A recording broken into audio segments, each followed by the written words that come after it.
Como foi dublar a Geto de Jujutsu Kaisen?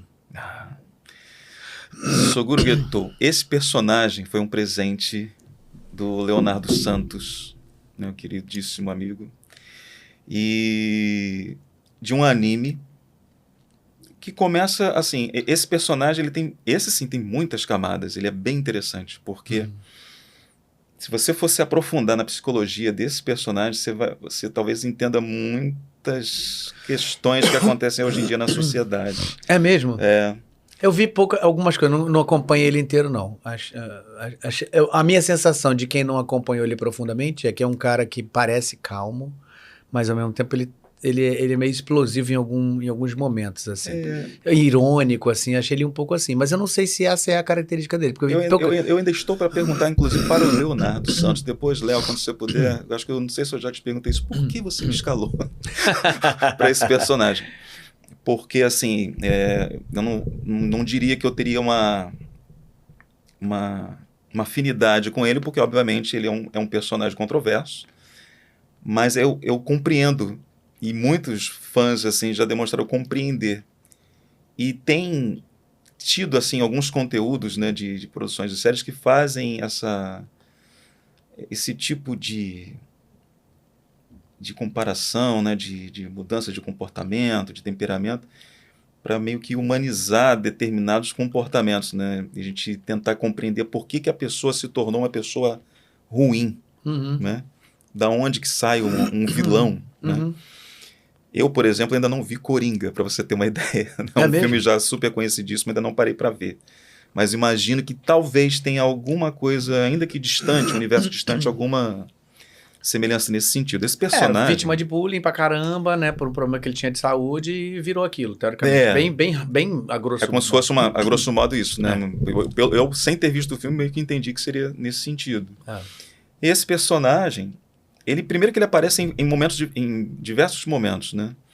No primeiro momento que ele aparece, é como se fosse um Quentin Tarantino, uma produção do Quentin Tarantino, que não tem uma linearidade de história, né? Início, meio e fim. Quem for ver o anime do Jujutsu Kaisen vai compreender isso que eu estou falando. O personagem que aparece do Suguru Geto tem uma coisa misteriosa que eu não vou dar spoiler já na primeira temporada. E ele aparece pouquíssimas vezes.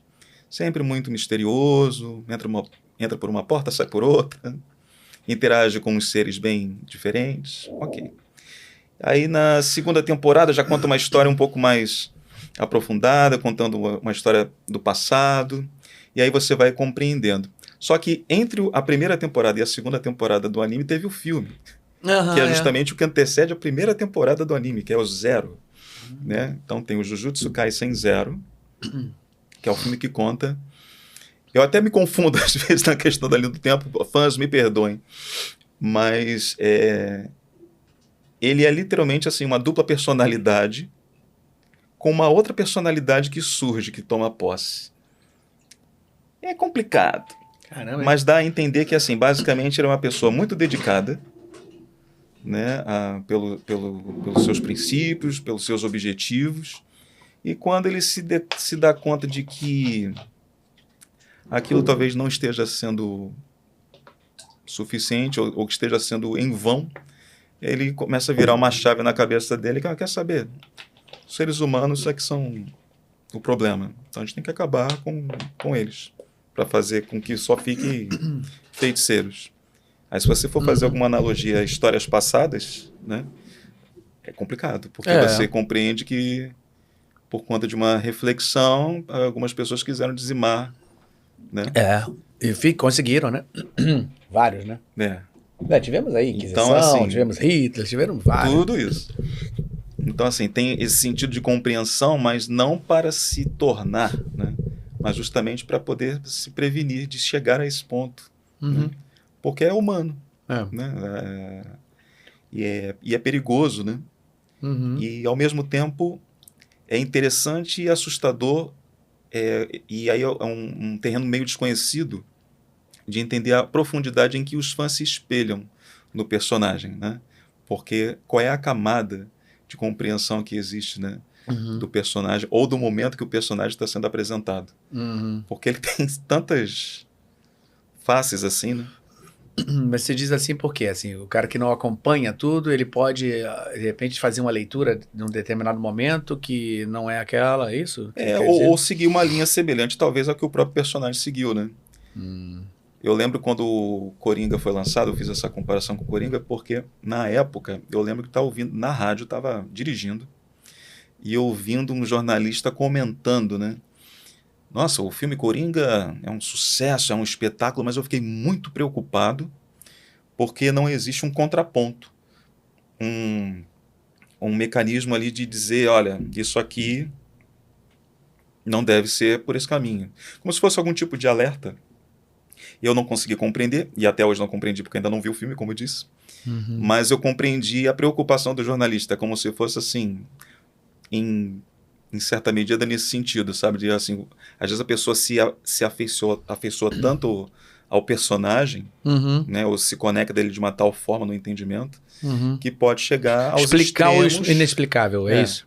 E pode chegar a alguns extremos e se justificar por conta de uma história como essa. Entende? Então, é possível.